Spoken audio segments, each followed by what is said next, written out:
This is Julianne Condia, host of Rewritten. Thank you so much for listening to the following broadcast on Public House Media.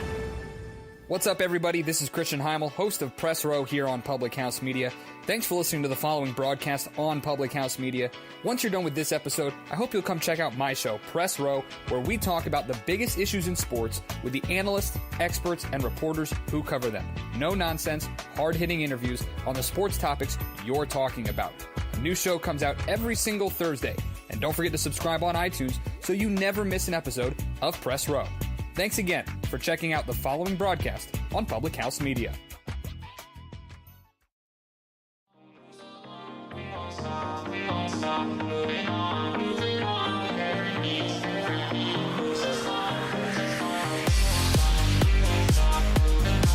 Welcome to Let Me Be Forward. I'm your host, Baxter Colburn. A rivalry is brewing, is it not? I certainly feel like one is down in Chattanooga, as once again the Red Wolves provide a reason for Forward Madison fans to just not really like them. And it's a 2-2 draw that we walk away with. It certainly could have been much worse, and it certainly could have been better. But a draw nonetheless is where we stand as it comes out in Chattanooga. Welcome inside the show. I'm your host, Baxter Colburn. We've got a great one in store for you this week. We are joined by Daryl Shore and Brandon Eaton this week. We've also got some clips from the live show that Maddie and I did when we were down in Milwaukee over the past weekend. We chatted with three members of various supporter groups. Andrew Schmidt was there, Omar Palacios, and April Quinio was there as well. This was an amazing event, and I want to say a big thank you to Mo Crosby and everyone at the Hive for having Maddie and I and our crazy fans and supporters. It was just a ton of fun, so a big thank you to them. As always, the show is available on Apple Podcasts for you, or wherever you get your podcasts. I know some of you are Android users, so Google Podcasts, CastBox, Spotify, we're everywhere. Our presenting sponsor is Public House Media, so a big shout out to them for giving us some love, as they always do. You can find them at publichousemedia.org to learn more about them.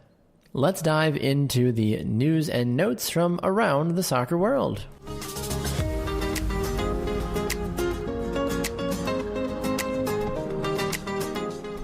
USL League One was busy this past weekend, and the standings look a little different, and isn't it a great thing to see? Forward Madison sitting in a playoff spot at the moment. They are in fourth place overall with a 2-2-2 record, a +1 goal differential, 8 total points to their name. In third place, you've got the Richmond Kickers, who've been on quite the run the last 4 games. They've won 3 of their last 4, and that fourth one was a draw.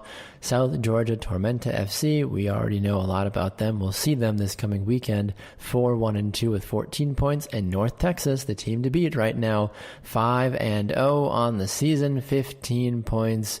Nobody seems to be able to play or handle what North Texas has to offer.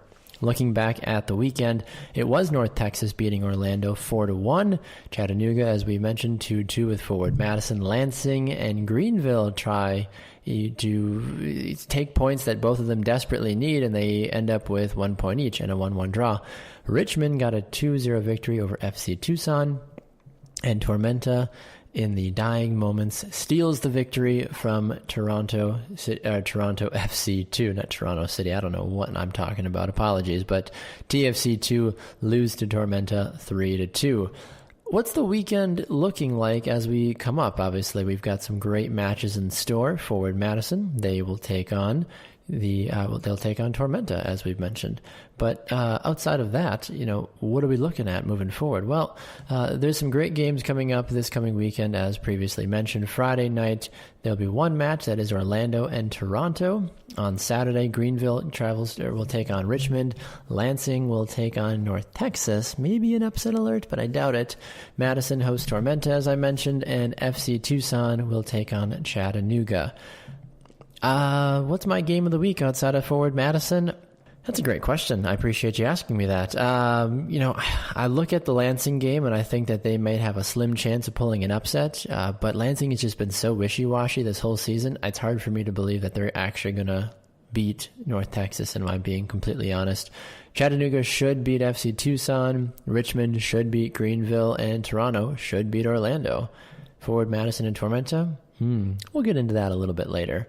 Other news and notes from the soccer world, the New England Revolution have named head coach and sporting director Bruce Arena. Yeah, I know, right? The former Galaxy guy, the guy that did a lot of great things and won MLS Cup trophies and all that. Yeah, Bruce Arena. Trust me, I was just as surprised as you were when I saw that news come through. But that is the truth. Bruce Arena is the new manager of the New England Revolution and the sporting director also.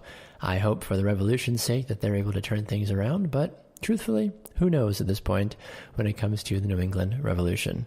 All right, that's all the news and notes that I've got. Like I mentioned, our event on Saturday also was a huge success, so a big thank you. We had pictures up on social media if you want to go check those out. I do want to give a special shout out to members of the flock and of Labada because they brought some sweet swag for Maddie and I. So as I sit here recording, I am wearing my amazing Labada shirt, and I've got the scarves hung up in my studio. This just blew my mind. I was so grateful for the hospitality and for the love that was shown by those folks. So we're going to definitely do some more live shows. Hopefully we'll do one in Madison before the season ends also. So stay on the watch for that. Well, all right, let's get into it. Last week, as we mentioned, Brandon Eaton became dubbed, maybe by just us, but I'm sure others, as Mr. U.S. Open Cup. He scored the first goal for the club and continued to just have a stellar game, almost got a second goal that rattled off the crossbar. He is here with Maddie Kumm this week to talk not only about that experience, but also what folks can expect in the upcoming matches. So with that being said, Maddie, Brandon, the floor is yours.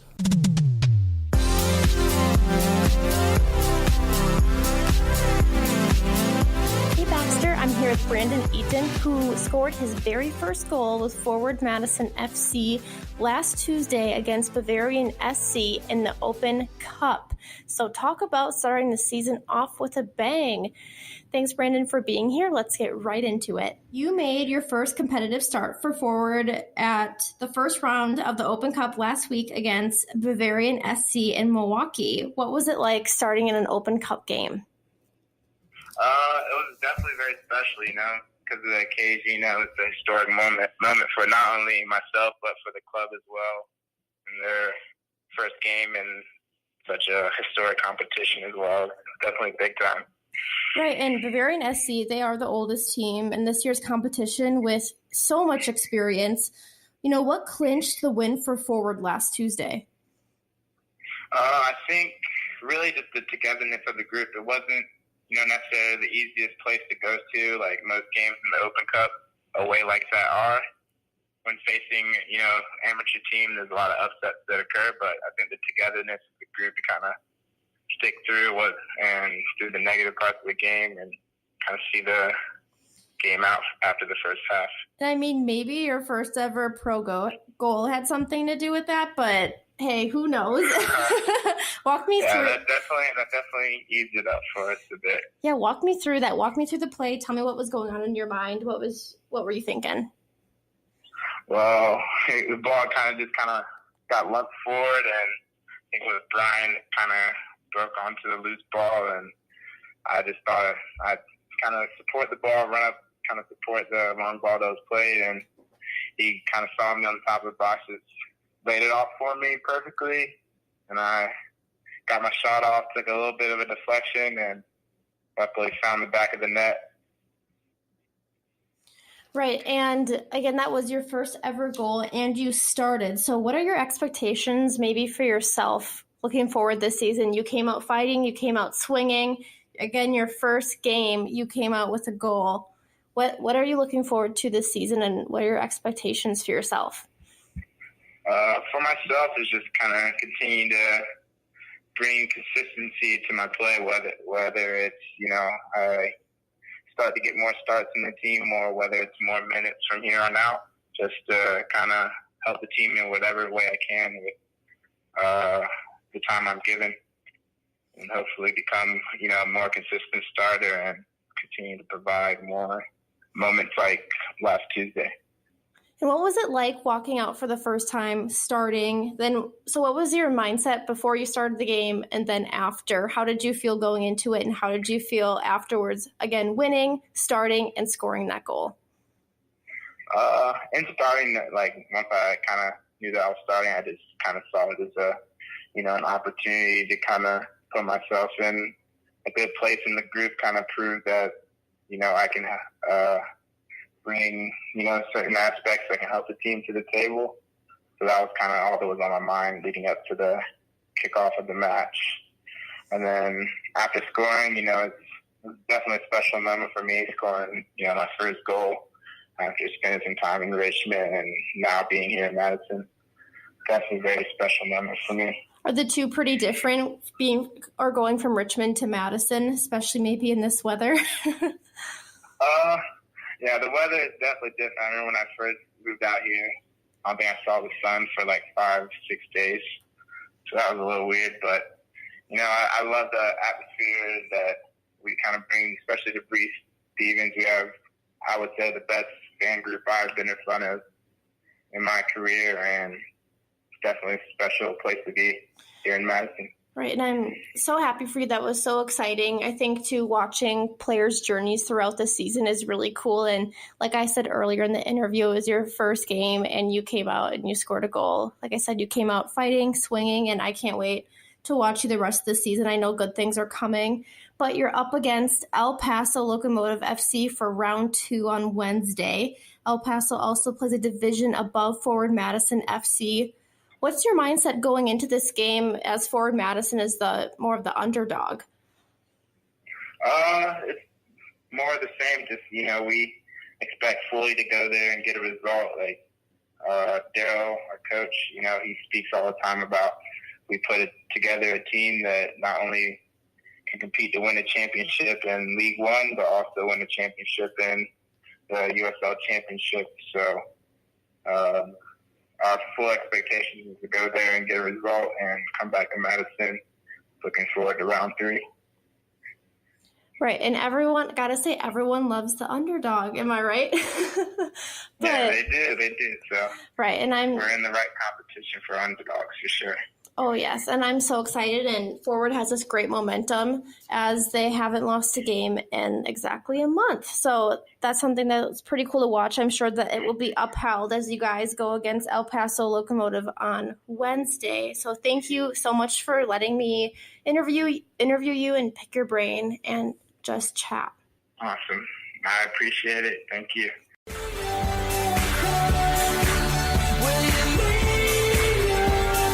Time now for our weekly conversation with Forward Madison FC head coach Daryl Shore. A weekend that was certainly interesting. A 2-2 draw against the Chattanooga Red Wolves. And I don't think Coach will ever publicly say this, but I think Chattanooga has secretly become, and maybe not so secretly, the rival of Forward Madison, because there's been some very intriguing moments through these first 2 matches with Chattanooga. But anyway, good evening to you, Daryl. Welcome back to the show, sir. Well, thanks for having me again, Baxter. It's always good to be on here with you, and it's always better to talk to you when we've at least gotten some points out of a game. Exactly right. If you can go on the road and at least grab a point, it's better than coming home empty-handed. And Chattanooga, it was hard to tell, honestly. I mean, you went down early, you fought back, you were up 2-1, and then there was 3 goals in the course of a couple of minutes, and very strange soccer there for a little bit. But give me your perspective, because I felt like you saw a lot of different dynamics in that course of that game in a very short period of time. Yeah, it was, it's a game where we knew, again, that we were probably going to have a lot of the ball. And so, obviously, we get off to the inauspicious start with giving up the goal after a minute and a half on a play where, the ball, is it out of bounds? Is it not? Obviously, our players thought it was. Not an excuse to stop playing, but credit to Chattanooga to stay with the game until the whistle blows so they get the goal. I did think that our response after the goal was positive. I felt like there were 3 or 4 plays in the first half where Chattanooga was clearly trying to send a message that they were going to make the game hard for us. At the end of the day, though, we were we were just a little bit off with our passing and our movement in the first half. And, to get into halftime down only 1-0, we felt like was a fair spot for us to be in, and then talk a little bit at halftime. We didn't feel like we needed to make too many tactical adjustments, just a little bit of a wake-up call, for lack of better words, coming out at halftime. And we did. We came out and really took the initiative in the start of the half, scored the 2 goals.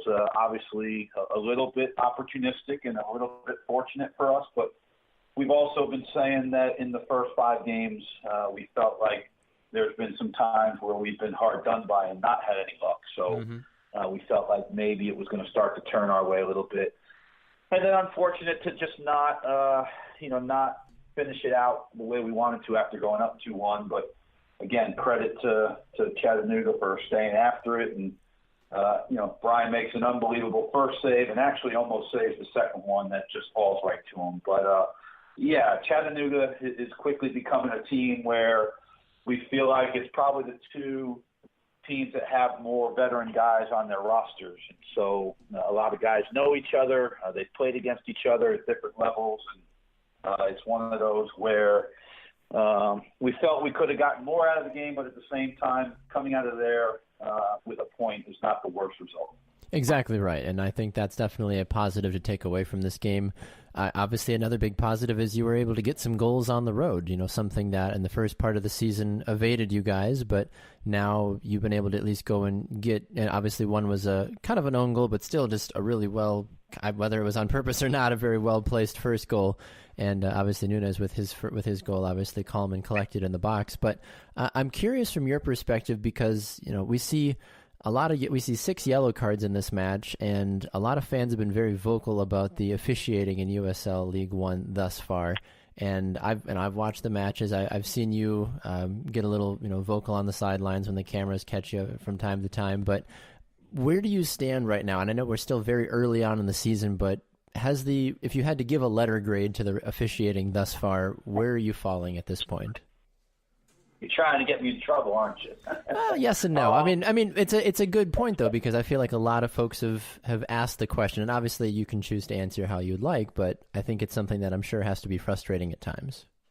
Yeah, listen. I mean, at the end of the day, when I called the league after the Toronto game and brought up a question with the refereeing, and the league says, listen. Yeah, we're getting a lot of calls about the refereeing, and I was quick to say to them, look, I'm not calling the league to complain about the refereeing, and I'm not going to complain about the refereeing because whether it's good, bad, or indifferent, it's for both teams, and so right. we both have to deal with it. They're human, and so it's not easy for referees, and maybe I'm being a little politically correct here with my answer, but at the end of the day, all of these things are going to even out, you hope. And for us, what we try to tell our guys is that we can't worry about what the referee is calling or not calling. We've got to take it upon ourselves to get on with the game and make the game go in our favor by just dealing with it. Now, that being said, I felt like there were a couple calls that definitely went against us.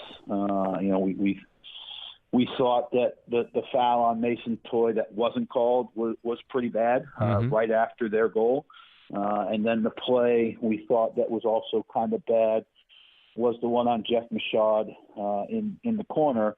But then you go back and you look at it on tape, and it doesn't look as bad as we thought it was originally. So they're going to even out. I think JC's fortunate to just come out of the game with a yellow card. Some referees might have seen his tackle a little differently, but at the same time, that tackle doesn't happen if I think the referee has a little bit different control of the game prior to that. But again, they're young referees. They're trying to get better. It's obvious that whether it's pro or U.S. soccer, they've decided that USL League One is going to be a league where they're going to try young referees and give them a chance. And we've got to be able to deal with that. And then we've just got to be bigger than the referees and our opponents, and just try and get on with the game and take the chips where they fall. Exactly right. Yeah, and that's a hard lesson at times for players. Of course, you get caught up in the heat of the moment, and you just want to voice your opinion. And sometimes you just got to just walk away and say, "All right, it is what it is. Let's just play on and try to just win this game by our own doing, not by hoping the official's going to make a call that's going to break our way at times." I'm looking at the standings right now, Coach, and this is the first time this season that I can say Forward Madison is officially in a playoff spot, which is pretty exciting to say. Fourth place, technically, I know it's a lot of soccer to be played. I'm not going to be one of those, like, if the playoffs started today, which would be intriguing with the 4 teams, if I'm being completely honest. But I want to ask, because your opponent this coming weekend is Tormenta, and they're 4-1-2 with 14 total points. They're a fun club to watch. They score goals, they're talented, and on paper, and at least on highlight reels, they look scary. But from your perspective, what are we looking at? Yeah, it's a team now that is finding ways to win, and so you take their last game against Toronto, and they find a way at the end of the game to score goals, and obviously Toronto goes down a man late in the game. But the thing you can say about Tormenta is the way they play. They don't quit, obviously, and they keep after the game for 90-plus minutes. So it's a game now where we've got to be sharp from the beginning, but we've also now got to stay tuned in throughout the game and know that they've got some players that are dangerous going forward, but at the same time they're giving up goals. And so if we can come out of the game and get a couple of chances to go our way and score a goal or two, whether it's early or middle of the game, and get a lead on them, we still think we've been very solid defensively, and we feel like that they're coming to our place. So we're tough to break down at home. So we like to think that our guys will be up for the challenge. Hopefully we'll come out of Wednesday's game at El Paso unscathed and be healthy for the game. But at the same time, this is a game where if we're going to be a top 4 team, this is a game that we have to test ourselves. It's the second best team in our league right now based on points. So we're at home, so we've got to try and set the tone. But this will be a good measuring stick for us to now in our next 2 league games play Tormenta, who's at 14 points right now, second in the league, and then the following game at North Texas again, who are tops in the league. So absolutely 2 good tests for us coming up. Well, you talked about El Paso, so let's jump into that briefly here. Wednesday night, you travel down to Texas for the next round of U.S. Open Cup play. Obviously, a 2-0 victory last week we talked about over the Milwaukee Bavarians. El Paso, they sit in 13th place in the Western Conference in the USL Championship, a 13 points to their name and a record of 3-2-4. What homework have you done on El Paso thus far, and what if fans, for myself, honestly, I forgot they were in the USL Championship. I've never heard of El Paso until the pairings came out, but what can we expect from them? Is this a team that is going to be evenly matched, or is this something that Forward Madison should potentially walk away with an easy victory? No, there's no easy victories. We're going to a team where their player payroll is probably 3 times what ours is. They're a very good team. They've got very good players who have a lot of experience. They've got Omar Salgado, who's a forward who has a lot of MLS experience. They've got Richie Ryan, who set a transfer record in the NASL a couple of years ago for the amount of money he was paid to come play in the NASL, an Irish veteran. They've got Yuma, who played in the NASL, who's a very solid player. Their coach is a young coach who's very good. He coached in Jacksonville the last couple of years, and so both JC and Brian played for him. So we'll be a little bit familiar with how they try to play. They've got Gebhard, who will play out on the wing, who's very fast. they've got Michak Jerome, a Haitian national team player who's one of their defenders. So very good team, actually. And it's a new team in the USL Championship. So this is their first year.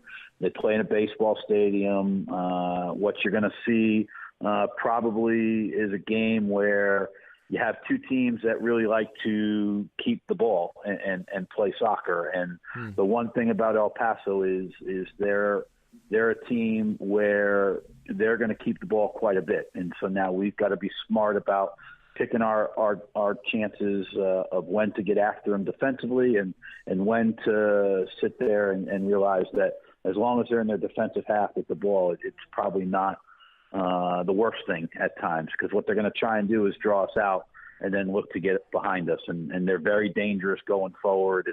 And so this is a game where, everybody in the USL Championship and probably at the other higher levels is not going to expect us to win. And El Paso sitting in 13th place is probably not where they'll end up in the season. This is a team that will make the playoffs if they stay away from the injury bug. And I think our fans are going to see a team that's very, very good technically and very good on the ball. Now, that being said, are we going to lay over and let them walk all over us? No. We're going to come out and we're going to play the way we're capable of playing, hopefully, and we're going to get after the game. And we have nothing to lose. We're the away team. We're the lower league team. So this is the games that this cup is made of. And if we can go there and play, if we can play the way we're capable of playing, then we believe that we can go in there and get a result. But we also know that this is a game where it's not an easy game. And so we have to be ready to sometimes concede possession, but at the same time be smart and pick our times where we can get after them. Well, as you mentioned, Coach, this tournament is all about the Cinderella stories. This is the March Madness for soccer fans in the United States, I feel like, because there's always a couple of teams from the lower leagues that skip their way all the way to some of the final rounds, and people are excited. And it would be awesome to have some Forward Madison new love from around the country if a upset would be pulled this coming Wednesday night. That game at 9 p.m. streamed on ESPN Plus for those that are able to watch. Coach, always a pleasure, sir. Let's have some fun. 2 big games this week, and I'm sure we'll have a lot to talk about next Monday when we chat again. Well, I appreciate it, Baxter, and hopefully our fans will enjoy. I know there's the watch party for the game on Wednesday. I hope our fans will enjoy it. It's going to be a good soccer game, and it's the good thing is it's two teams that are going to try and play, and we hope that we can go down there and earn even more respect just from our peers and from other teams around the country. But it'll be a fun game to watch, I'm sure, and then looking forward to getting back home in front of our home crowd for the game on Saturday and rock and breeze again and hopefully getting a good result against a good Tormenta team. But as always, pleasure to talk to you, and we'll talk soon. Sounds good, Coach. Looking forward to it.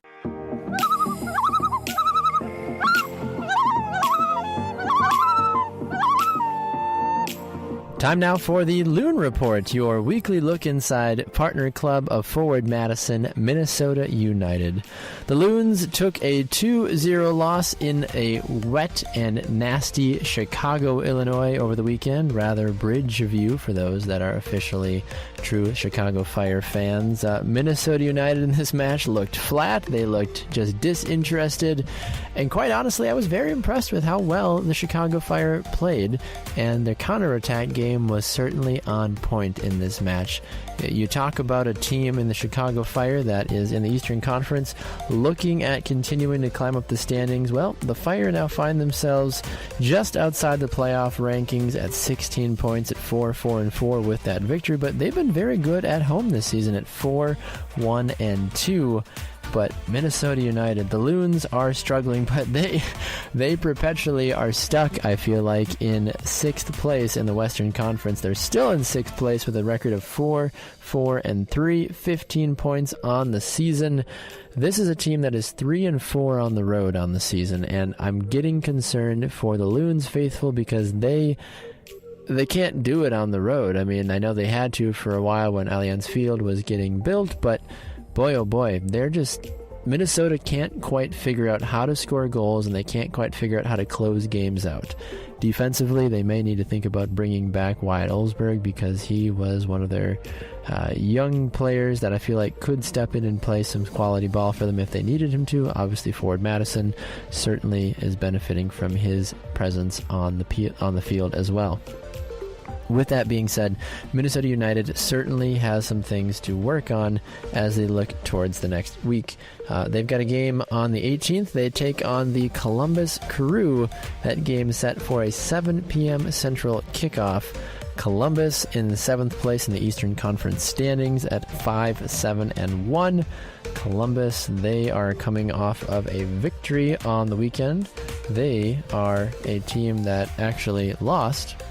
Columbus is coming off of a 3-0 loss to LAFC, who continues to just dominate MLS in all facets.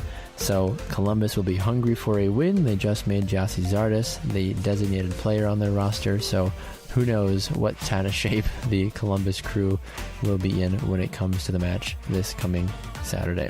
That's all for the Loon Report this week. We will be back again next week with another edition of the Loon Report, as they are part of the Forward Madison family, partner club of Forward Madison FC, Minnesota United.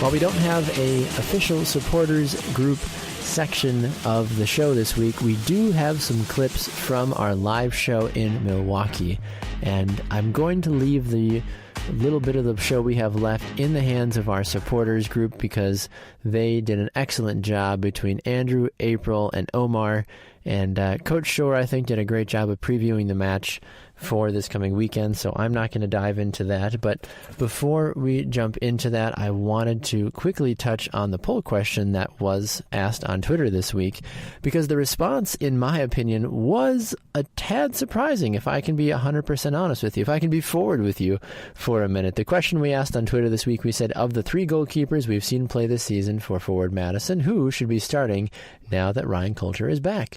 The options, of course, Brian Silvestri, Ryan Coulter, and Dane St. Clair. 209 people voted on this poll. 65% said Ryan Coulter should be the starting goalkeeper. I won't lie. I'm not surprised by that. I'm baffled by the amount of people that voted. 25% of the votes said that Dane St. Clair should be the starting goalkeeper for Forward Madison. 25%!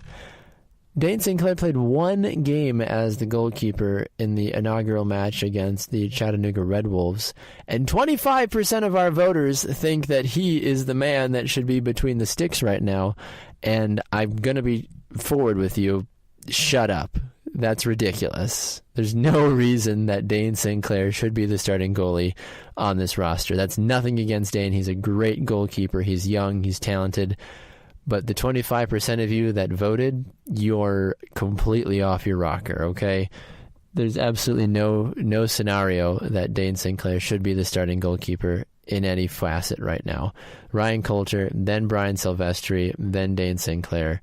I know, obviously, they've got a 4th goalkeeper on the team as well, but let's be realistic about this. Brian Silvestri, he was the goalkeeper of the Team of the Week this last week in USL League One. I'm a little surprised by that because he let in 2 goals, but the voters thought that he should be on that roster. I don't agree with it. I definitely think that Ryan Coulter should be the starting goalkeeper moving forward because Silvestri just hasn't done enough, in my opinion, to earn the starting spot. He didn't get tested a lot against Bavarian SC, and I totally get that. So, of course, you had to start him in this last match against Chattanooga, but 2 goals, and I get it. The defense could have bailed him out on at least one of them, but I don't think Brian Silvestri should be the starting goalie at this time. Ryan Coulter deserves the starting spot until proven otherwise. That's my opinion. Feel free to come at me in the comments on Twitter if you'd like to, at Baxter Colburn, at Let Me Be Forward. I'm happy to chat with you and have a dialogue. I don't want you to always agree with me, and that's okay. That means I'm doing my job and I'm providing stimulating content. So please, if you have an opinion, good, bad, or otherwise, I'd love to hear about it, honestly. Please do that at Baxter Colburn, at Let Me Be Forward on the Twitterverse. That is all the content we've got in store for you this week. I mentioned already that we want to jump into our supporters section of the show, so I'm going to duck out and get out of the way and let Andrew, April, and Omar give you their thoughts from our live show in Milwaukee at the Hive on Saturday, May 11th. Forward Madison is new, it is fresh, it is fun, it's the hip thing to do right now, but people are always asking, well, is it going to last? Is it going to be something that I actually want to follow moving forward? And I want to start with you, Omar, because I think this is a great place to start asking how important is the growth of Forward Madison, not only for, obviously, the soccer community, but for the community of Madison as a whole, in your opinion? Well, as far as the soccer community, it's pretty big because there's a whole bunch of people that support a lot of different teams, from England, and it's kind of fun having them all around. And then as far as the Madison community, I was at Home Depot one day wearing the hoodie, and the guy was asking me if I was going to the games, and I'm like, definitely. And he said he was taking his kids there. Been over to around the library when we meet up for board meetings. You see people walking around. Actually, we just had a neighbor move in 2 weeks ago, and saw him wearing a Madison t-shirt too, and it was actually pretty awesome. Had a 30-minute conversation with him about the team, and he hasn't been to a game yet, but he supports the team, obviously. So you do see the Madison community embracing the team, and hopefully it just grows into even more and more and more as soon as the season goes on. I think that's ultimately what you want to see. I mean, soccer is this international sport. It's this international language. It doesn't matter what you speak. It doesn't matter where you're from. You put a ball in front of some people, it's like, oh, I know what you want me to do. I know what we're trying to do. We're trying to, play the game. And that, I think, is something that Madison has done so well. And I think we saw that in that little mini documentary that came out also about Peter Wilt was saying the greatest thing we could do was just empower the fans and let them run with it. And that's what we're seeing, obviously. And when you look at this and you look at just how the communities are, obviously a big community that is just known for soccer, obviously, is the Hispanic community, Omar. And I'm curious with you, with being the founder of Barra and everything that they're doing, how do you feel like Barra is helping shape the impact that Forward Madison FC is having not only in the community, but with the Hispanic community also? Been invited out to a couple of the family heritage nights with some of the middle schools, so it's pretty awesome to see some of the Hispanic families come over and ask us all about it and seeing what we're all about. They have knowledge of the team, but some of them don't know exactly that it's a pro team. They think it's just a team somebody made up just to play around the Madison area, but it's awesome to see a lot of the Hispanic community actually have heard of the team, and they're actually, I've heard a lot of exciting people for the Querétaro game that's going to be next month. So a lot of people are really excited to have a first division team from Mexico come out. And that's something that we've seen here in Milwaukee. Obviously, they've done those like international friendlies between Mexican La Liga teams and even EPL teams before also. So coming to Madison for an actual sanctioned game against your home team, I think is even cooler, honestly. Oh yeah, I was there last year when it was I believe it was Pachuca versus Leon. So over at Miller Park, the first section and second section were all full. Me and my buddies were actually sitting right in front of the Leon band. So it was actually pretty awesome to see so many fans come out and be in Milwaukee for the Mexican teams. I've obviously been to Chicago Fire games and everything, but just seeing a team from Mexico be out here and that capacity of people out here, it's pretty awesome. Cool. And I guess something that I've been wondering, you have this message, you have this excitement, again, so many supporter groups, and it's a new team, so there is so much excitement and hype around it right now. Baxter was talking earlier about sustainability. So how do you want to even grow your message and further and reach more people? Further grow it, I think working with the community, obviously being part of the flock also in La Barra, we're big on the community aspect of it, so we've been trying to work out with a certain community that helps out younger kids in school. So it's kind of just putting our name out there, trying to help out as much as possible, and just hoping that one day it grows into something big and a lot more people want to help out in the community. I think that's what you want to see, obviously. A game of soccer is great. The season runs March to October if you're blessed to be in the playoffs at the end. But, it's a game. It's 90 minutes. But the community and the ramifications that go even deeper than that is massive. And that's ultimately what we want to see, is that community growth. And I want to flip over to you, April, because similar to what we were talking about with Omar, when you look at supporters groups and when you look at this table, 2/3 of the people sitting at this table are men. And supporters groups are full of men all around the world. But you have started the Mingo Ladies, and that has been already a huge hit and a huge success. Why are we now seeing this surge in the last, I would say even about 5 years, that female supporters are getting even bigger? Obviously, female soccer fans have been around for a long time, but why now? Why is this push so important, and why was it so important for you to have Mingo Ladies be a part of what Forward Madison is doing? Well, I think it's just following the shift that's happening in the country, right? I mean, even with politics, we have, 127 women in Congress right now, which is huge.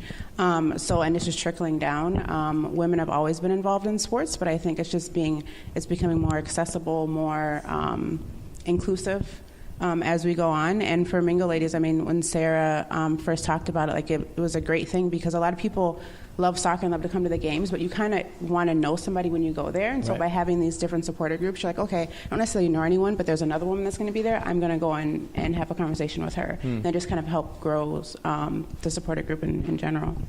And two, when it is a men's team, how do you get women encouraged to join your supporters group? Like I said, I think women are very underrepresented in the media as well, and in sports. I think men's sports have a larger following than women's sports do. So how would you encourage women to join the supporter group and get involved in the movement so they feel comfortable and they can have a higher chance of being represented? Yeah, I think there's different parts, right? So I'm a soccer mom. I have 4 kids, and 2 of my kids play soccer. So as a soccer mom, I'm excited about soccer. There's other soccer moms out there too that want to be excited about something other than just their kids' games. Then there's women that play soccer. Friends. I bring friends to the games and to the tailgates and those sorts of things. So there's women that are involved, and if you're not involved directly, you know somebody who is, and so you just bring a group of friends, and then it becomes this great atmosphere, and it's like a family too. Like these guys I've been working with for not very long, but I feel like our core group is so close, just because we spend so much time together. We have so much fun at the games and cheering on the team, and it's an extension of your family. And that's what you want. It's like you said, it's that community aspect, and we've talked about this before, where people just have this longing to be a part of something. And that's the biggest part about it. I want to be a part of something that makes me feel good, whether it's, my sports team, my religious affiliation, my political party, whatever it is. People want to feel a part of something that empowers them, and it's been obvious with this. I've seen nothing negative about this team, nothing, as far as the supporters, as far as what people have done. And, there's critics, myself included, of the team on the field, but that's my job. But outside of that, though, there's been no misstep. And I think that's the biggest part about it, is because you're so all-encompassing and so welcoming. That's why so many people are saying, I want to be a part of whatever it is. Just tell me. I don't care. Just get me involved. I'll go bang a drum. I'll go jump around. that's what people love to do, obviously. Exactly, yeah. So I have to ask, because outside of the male supporters groups, 2/3 of the guests sitting at this table are minorities. And minorities are something that we see typically not always represented very well in supporters groups. Obviously, this is an exception, which is amazing. And I want to ask you, in Madison, why is that? Why is it so diverse? Why are so many minorities? And I've had conversations with other people in the flock and said, we're different. It's not a bunch of white guys. It's all of these different minorities getting involved, and I think that's a beautiful thing, because it's an international game. White people didn't invent soccer. Fun fact. Just going to let you guys know that. Why is Madison just so? Why are they doing this so well? I think you touched on part of it, right? It's the culture of soccer itself is not driven by one particular demographic. Madison's very diverse, and that diverse population is coming out from youth soccer on up to college. It's, there's kids of all different backgrounds playing it. I think another aspect is also the team is diverse in and of itself. There's many international players, many players from different countries, and I think kids seeing like, oh, there's somebody that looks like me. Right. There's a player playing pro soccer that looks like me. I want to go and be a part of that. And I think that's a huge draw to it as well. I completely agree with you on that one.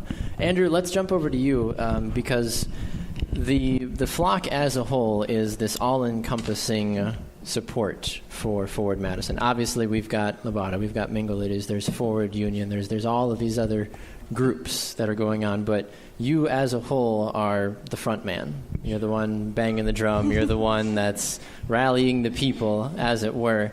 But this is kind of unique because I've been in different parts of Wisconsin, and we were having this discussion in here as a whole about other teams in Wisconsin. Soccer in Wisconsin is insanely divided. And it's hard for clubs to work together. It's like, oh, you did that? Well, I'm going to do it better. I'm going to do it better. I'm going to do it better, especially in the same city. I grew up in Milwaukee for 7 years, and nobody wanted to help each other. It's all, well, you did this, well, I'm going to do this, and I'm going to do this, and do this, and this, and this. And nobody ever wanted to work together. And when people tried to work together, it blew up because nobody wanted to do that. So my long-winded question to get to you is, why do you think we're so divided in the state of Wisconsin when it comes to soccer? Why can't we all just get along? I think when a lot of people think of Wisconsin and the exports that we have, people don't really think of soccer in general. Like our summers don't last super long. And I think part of it too is that this is a market that is just now being explored, like as far as like its commercial viability in the state of Wisconsin. But you also see a lot of like youth setups in local cities. A city like Milwaukee, you have kickers, you have Bavarians, you've got all sorts of different leagues going on, you've got different levels of competition going on. And I think, when you start to talk about, if we help each other out, if we share our secrets, then suddenly like a bit of your monetary security is gone. But at the same time, the flip side of that is, well, hey, what if we made this a community thing? Then you actually start focusing on building the community instead of just building your business and building your business model. So you not only rally players of different levels of competition, but you also pull in people that are actually going to show up and support what you're trying to do and rally around the different teams that you have, whether they're youth level or whether they're, amateur level, like the Bavarians, who are a very, very good amateur level team playing on the national stage. Right. But I don't know exactly what caused them to work with the Kickers to have the U.S. Open Cup game at their stadium, but it worked out well for everybody. Right. I know Madison, we've got all sorts of different youth level setups that do have like a senior men's team, and the 56ers is probably the most famous example, or like, I guess not famous, but prominent example of that. Most well known to the common man, as it were. Correct. You also see the way that they operate their youth system separately, almost completely separately from their senior level team, which in NPSL, and there are other NPSL clubs that have extremely amazing support. The Tri-City FC is a big one that comes to mind right Chattanooga away. is another huge one. They bring over 4,000 people in for almost every game, and they're an amateur club. Well, they just went pro this year. Right. So I think that's a part of it, protecting your assets business-wise. But I think also it's a market that is just starting to explode, and I think we'll start to see some of those walls start to come down in the next 5 to 10 years. A lot of it really will, especially in a state like Wisconsin, where we're not really known for great soccer stuff. Soccer has a rich history in the state of Wisconsin. It's true. But we're not really known for that. So I think we'll start to get a little bit more known for it. I think we are, by way of Forward Madison in general. I agree. I want to talk flamingo. As so many do. Oh, of course. Rumor has it that you hated that phrase when you first heard it, and I want to know why and what made you change your mind. Really? What?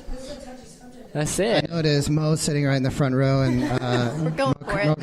Mo's brother Mark is the one that coined full Mingo as a hashtag.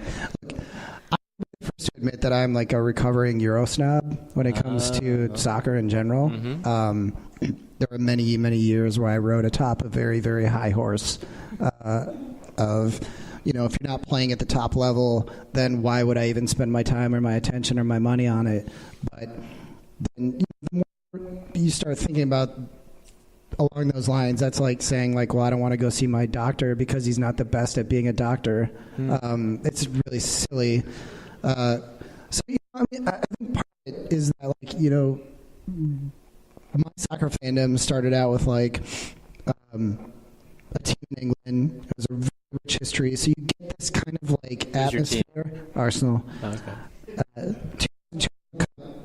That was like my introduction to like international soccer in general, and I was like blown away by the French players and the Dutch players that played in that tournament. And then I found out they all played at the same place, and I was like, when the World Cup was over, I was like, what do I do? My friend I worked with at the time was basically like, who'd you like? And I pointed out the teams, and he's like, well, they all play at this club. So that's how I picked them. Sure. But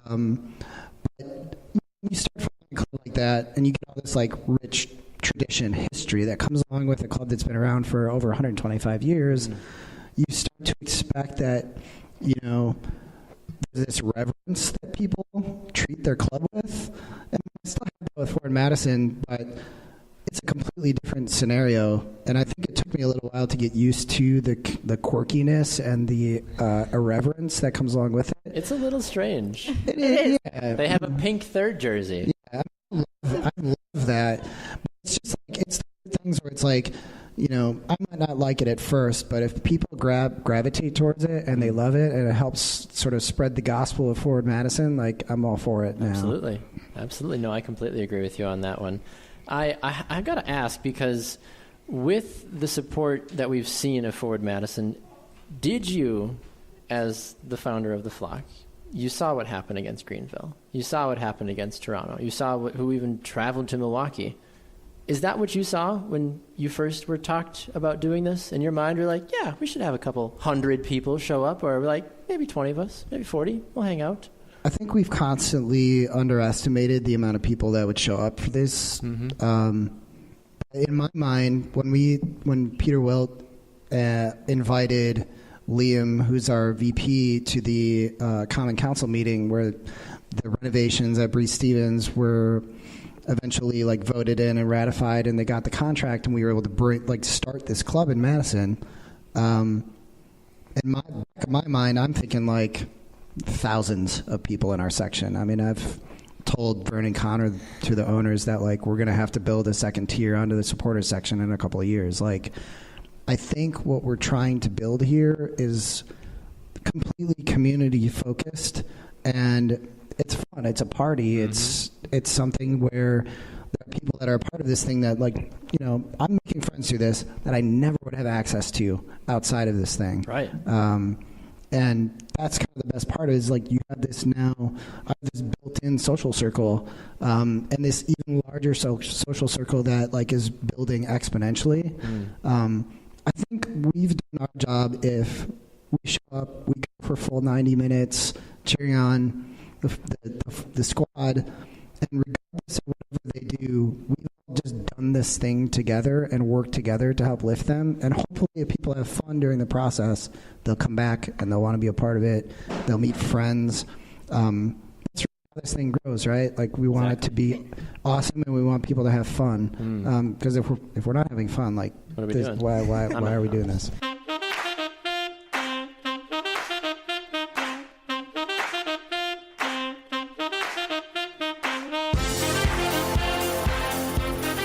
A big thank you once again to Andrew, Omar, and April for joining Maddie and I at the Hive back on May 11th for the Milwaukee podcast meetup and a Let Me Be Forward live show. Just an amazing time, an amazing experience through and through, and certainly one that we will not forget for a very long time. Let's wrap this show up. It's been a great one. I have a score prediction for you. Wednesday night, I have a 2-1 loss to El Paso, if I'm being completely forward with you. I think El Paso will just have a little too much for what we're going to be looking at. And here it is. Catch this one. A 3-2 victory against Tormenta on Saturday at Breeze. I think that's going to be a fireworks show, and I think it's going to be a ton of fun to watch. But I feel that we will advance 3-2 on that game and shift the standings around even further before we have to deal with North Texas again next week. So unfortunately, a loss to El Paso on Wednesday. 2-1 is my prediction there. And then a 3-2 barn burner of a match against Tormenta, with Forward Madison emerging victorious. I appreciate you taking time listening to the episode today. I'd love to hear from you. You can find me on Twitter at Baxter Colburn, at Madeline Kumm if you want to chat with her, MaddieKumm, or at Let Me Be Forward. If you haven't followed us on social media, please do. We are on Facebook, Twitter, and Instagram. We are everywhere that you want us to be on social media. A big thank you to Brandon Eaton and Daryl Shore for stopping by the program. We'll have another great set of interviews for you next week. Thank you for joining the episode. We are on Apple Podcasts, Spotify, and of course, a big shout out to Public House Media for sponsoring this episode. You can find them at publichousemedia.org. For Madeline and everybody else here at Let Me Be Forward, I want to wish you all a happy Wednesday. Full Mingo. Let's have some fun. I'll see you again next time. Have a great one. Thanks for listening.